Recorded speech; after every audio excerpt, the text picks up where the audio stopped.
बादुला बादुलि शक जायफोरा गोजाम नायगिरि बिथांमोना मोजाङैनो मिथिगोन बादुला बादुलि शकखौ बिथांमोना जोबोद मोजाङैनो मिथिगोन बादुला बादुलि शकनि इमोशनखौ थिग बिदिनो नोंथांमोननि गेजेराव भिडिअ लाबोनाया दिनैसिम बोसोरथामनि बारा जाबाय आरो सिरिज हिसाबै होनाया 500निबो बारा जाबाय एपिसोडआ बेनि थाखाय नोंथांमोननिसिम गोसो गोरबोनिफ्राय गाहाम हामलायनाय जासिहरो नोंथांमोननि अननायावनो सोरनिबा केरेक्टारा जोबोद पपुलार जाबाय आरो सोरनिबा केरेक्टारजों गावबागावखौबो रुजुनानै लायो सोरबा बेनि थाखाय जोबोद मोजां मोनो आरो सोरबा केरेक्टारा सोरनिबा थाखाय जोबोद मोजां सोरनिबा थाखाय जोबोद गाज्रि आरो माखासे केरेक्टारफोराथ' सोरनिबा ओरैबायदि फेभरेटबो जाबाय जेरै आं बेबायदिनो नोंथांमोननि नायनायखौ लोब्बा लाखिनानै आरो समाजाव जाबाय थानाय बेले बेजेफोरखौबो एसे लोब्बा लाखिनानै भिडिअखौ एसे मिक्स मसला बानायनानै लाबोनाय जायो मालाबा दुखु मालाबा सुखु मालाबा कमेडिल' होबाय थाबा माखासे रियेलिटिया बेरखाङा बेनिखायनो गेजेर इमोसनेलबो लाबोनांगौ जायो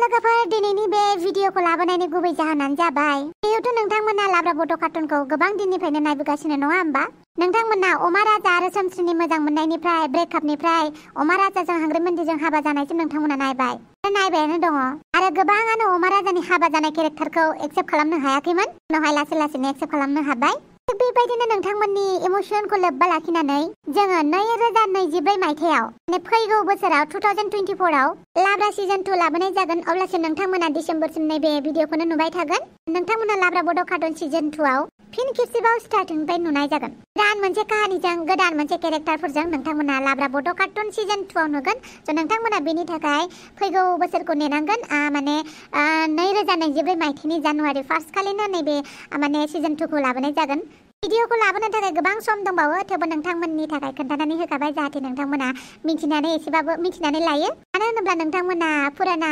स्टोरीजों दासिमबो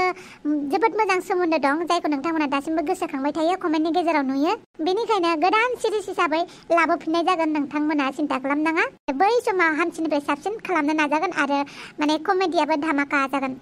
माथो नोंथांमोना जिबायदि लुगैदों बैबायदि केरेक्टाराव गासिबो नुनाय जागोन अबयसे दाबो गासैबो केरेक्टारखौनो लानानै बानायनाय जायो जेरै रांखिनि केरेक्टारावबाबो एसे मोजां सोनाय जायो आंगिनि केरेक्टारावबाबो एसे गुनि गियानि सोनाय जायो टङालि बाङालिबाबो एसे सान्थौ सोना होनाय जायो गासैबो केरेक्टारनि मानसिफोरखौ होजोबनो हाया नालाय सासे मानसिनि केरेक्टारावनो मोननै मोनथाम रलखौ देखायनाय जायो आरो जेरै दाउसे देलाय मालाबा दाउसे देलायखौ टङालि बाङालि सिख्लाफोरनि केरेक्टारखौ लानानै देखायनाय जायो आरो गाब्रनायखौबो दाउसे देलायनि केरेक्टारावनो होनांगौ जायो आरो मालाबा मोजांखौबो दाउसे देलायनि केरेक्टारावनो नोंथांमोना नुफिनो आरो हाफांखौ ओरैबायदि रांखिनियावबो खिथिनाय जायो आरो हेल्पफुल खालामनायावबो खिथिनाय जायो इमोसनावबो देखायनाय जायो सम बेनिखायनो सासे मानसिनावनो गोबां केरेक्टारखौ होनाय जायो मानो होनाय जायो होनबा सासे केरेक्टारावनो बुरजा केरेक्टारखौ होयोब्लासो मानसिफोरा बेफोरबायदि गोसोनिबो मानसि थायो होननानै हमनो हायो बेनिखायनो होनाय जायो आरो टफिराम बायदिबो थायोना सावलन बावलन मा आं सावलन बावलन नङाबा माथो नों सावलन बावलुनानो ना बेनिखायनो नों बायदि मानसिनि केरेक्टारबो होनांगौ जायो हिनजावखौनो मोननो रोंला माथो आरो हिनजावनि खोथायालाय बेवहाय मानो ओंखारलायखो जाथ'बाय नामाब्ला मिथिना आं थांनोसैमोन मा राजा है र' बहा थांनो ओंखारलायखो नोंहालाय जौ लोंनो माथो जौबोथ' लाखाय फायख'ना लिंहरदों नै थिग बेबायदिनो सन्थलानि केरेक्टारखौबो जुमाय लोंनायनि आखलाव होनाय जादों मानो होनोबा जोंनि बर' समाजाव जौ लोंग्राफोर गोबां दंसै बिसोरनि केरेक्टारखौबो होनाय जादों जौ लोंनायाव सन्थलाखौ मोजां केरेक्टाराव होनाय जादों जेरै थबसिनि फिसाय दादुला जौ लोंना गाज्रि केरेक्टाराव मानो होनोबा जौ लोंबा गाज्रि जानानैल' थायो बिदि नङा मोजां मानसिनि जौ लोंनायबो दङ मोजां मानसिफोराबो जौ लोङो आरो गाज्रि मानसिफोरखौथ' दा बुंखासै आरो नङा होमबा बेनिखायनो गासैबो जौ लोंग्रायानो गाज्रि नङा आरो गासैबो जौ लोंग्रायानो मोजां नङा बेनिखायनो बेफोरबायदि रियेलिटिखौ लानानै जोङो केरेक्टार बानायनाय जादों आसा खालामो नोंथांमोना बुजियो आरो बुजिखायोबो दे आरो नोंथांमोना सिजन 2आव गोबां रोखोमनि भिडिअ नुगोन बेवहाय नोंथांमोना जा बायदि केरेक्टारखौ माबायदि जाजानो लुगैयो बेखौ नुफिनगोन आरो बेनि थाखायनो नोंथांमोना आरोबाव नेनानै थानांगोन 6 माससो नङा होमबा 6 मास नङा मास मोनबा आरो नैबे मासखौ लायोबा 6 मासखौनो हमनानै लाजायो आरो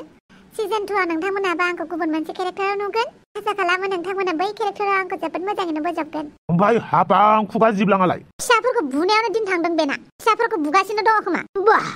आच्छा बिदिब्ला बेखिनियावनो एनाउन्समेन्टखौ दोनथ'नोसै नामा आरो नायगिरि नोंथांमोनाबो कमेन्ट खालामनानै खोन्थाहरनो हागोन सोर केरेक्टारा नोंथांमोननि फेभरेट बे केरेक्टारखौ नुनानै नोंथांमोननि गोसोआव मा बेरखाङो मा रोंदों मा बुजिदों